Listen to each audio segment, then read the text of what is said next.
and welcome to today's episode of Money Doesn't Have to Be Stressful. This is the weekly show for female entrepreneurs who love doing meaningful work out there in the world, but often struggle with the money and the financial side of entrepreneurship.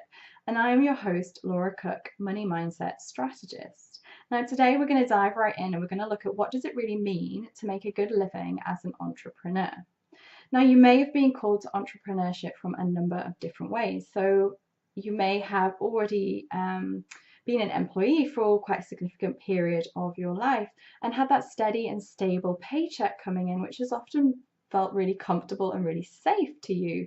And it's a known quantity and you know how much you can then spend each month.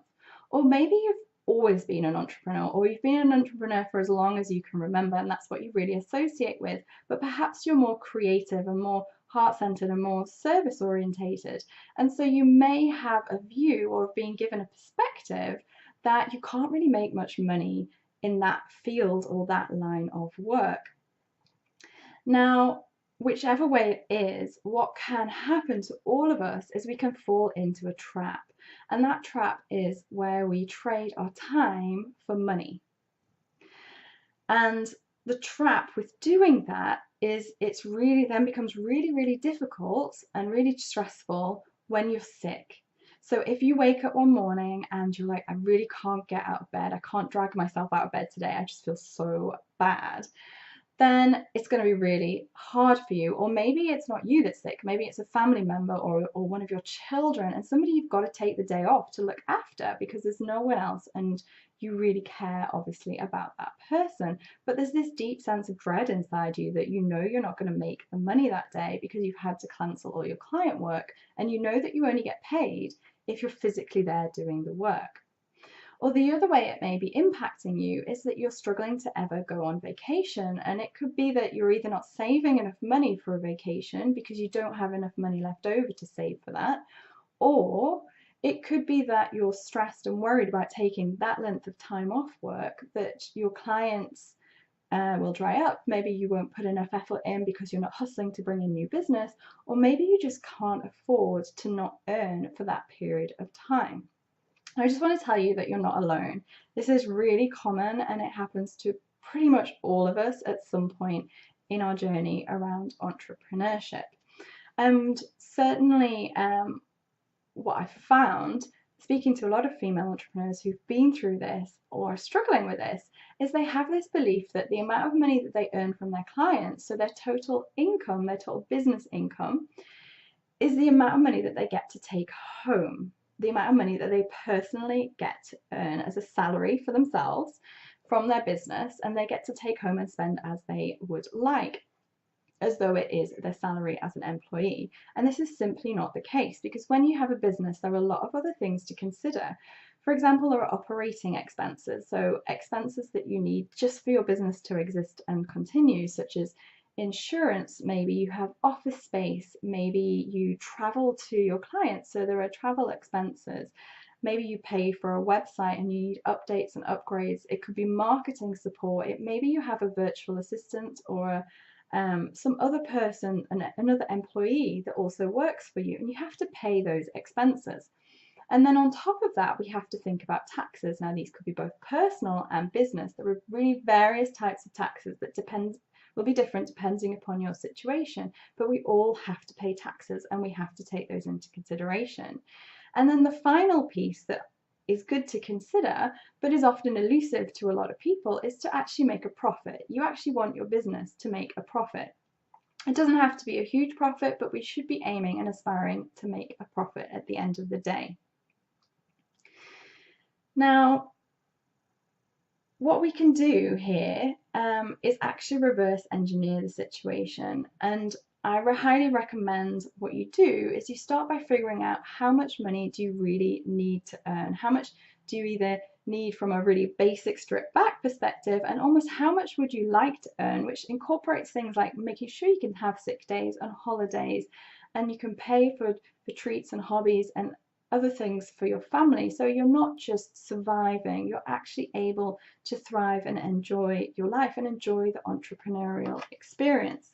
So the first step that I recommend anybody who is an entrepreneur to take is to get really clear on how much is that? How much is the owner pay that you want to take home or that you need to take home from your business?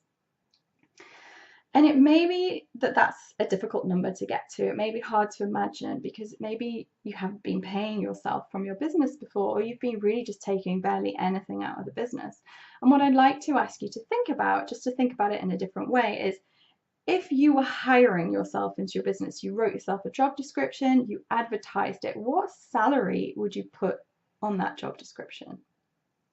And that needs to include the number of days holiday, the number of sick days, and various benefits that you would expect for somebody who was going to apply for that position. Now, what salary would you place on that role? And obviously that role is your role in the business. So now we're clear on what is your take-home pay, how much money do you need or do you want to have from your business and to be able to pay yourself. The next thing is to really work out what does that mean in terms of your top level income. So how much money do you need to earn from your clients in order to be able to pay yourself that amount of money? And what we're going to do is we're going to reverse engineer this. So there is this book that I highly recommend, which is called Profit First. And it's by Michael Owicks. And in this book, what he does is he suggests from all of the work he's been doing and all the research and thousands of organizations and entrepreneurs he's worked with, is that if you earn less than £100,000 a year from your business, there are set percentages that you want to allocate that money to. And this is what that looks like. So what you can see is your revenue, so that's the total amount of income that you will get from your clients, is the 100% of the amount of money that you'll be earning. From there, you would hope and aspire to take home 50% of that as personal owner's pay. You'd then allocate 30% of that to your business operating expenses, so your office costs, your travel expenses, any employees you have. You would allocate 15% of it to various taxes and then aspire to have 5% left over as profits. So what you can see is that in order to earn your desired income, you actually need to bring into your business pretty much double that. You need to pretty much double the amount and bring in that as income from your clients. And now this can be very eye-opening and very enlightening for a lot of people. And often people don't think about it this way, and so they don't set themselves up for success. And they run into difficulty in that they don't have enough money to be able to pay their business expenses or to be able to hire help and get support when they need it. So they're always stuck doing everything themselves. They're always in hustle mode. They struggle to take vacations. So it's really important to take that step back and look at what is it that I need to bring in terms of income from my clients in order to pay myself what I need in order to make a good living and to have a good, comfortable life. Now, just as a brief example, if we think about here in the UK, if you were a full-time employee, the average salary here is just under £30,000 for a year. So assuming you want to make as a minimum the equivalent of that from your business, that your take-home personal pay, owner's pay from the business would then be £30,000. In order to do that, you would need to make £60,000 in terms of revenue, in terms of income from your clients. You would then have about £18,000 that you could spend on operating expenses. You would need to put £9,000 approximately of that towards paying for various taxes, and then you would have a couple of £2,000 to £3,000 left over, which would be some profit that at the end of the year you could award yourself as a bonus, or maybe you would reinvest it back into the business, into a various growth project, maybe creating a new product, new service that you want to launch, or in any other way that you maybe conceive there's some benefit to reinvest money in your organization. So I hope that what you can see from this is it's really important to take that step back and really get clear on how much you need to make from your business in order to pay yourself to have a good living. So what I like to invite you to do right now is to really get clear on, firstly, what is the salary, what is it you want to pay yourself from your business? And secondly, what does that relate to in terms of how much income you need to earn from your clients? How much income does your business need to bring in? So basically, you need to double, so multiply by 2, the amount of money that you need to take home personally. So like I say, this can be very eye-opening for people, and it can bring up a lot of resistance. And I'd like to take you to take a moment to just reflect on that, if that is something that's happening for you right now, and think about, what is that resistance? Is it, for example, maybe you've never earned that kind of money before, maybe not even as an employee in the past.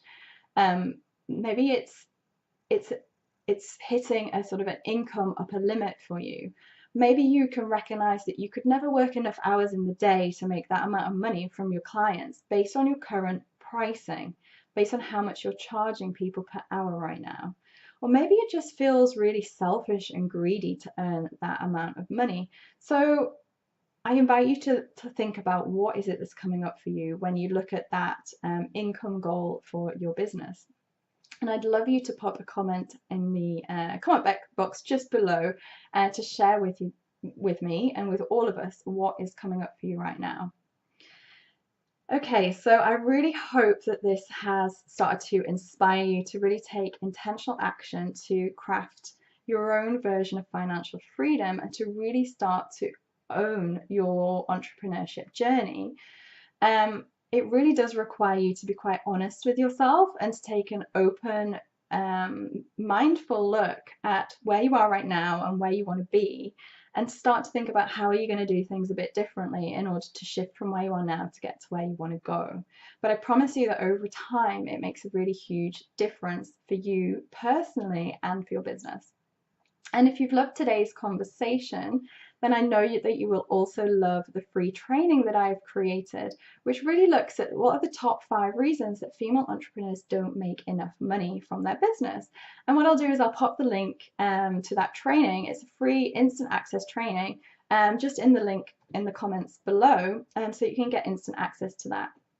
Now, I want to say thanks again for being here, and I can't wait to join you next week for the next episode of Money Doesn't Have to Be Stressful. Talk soon.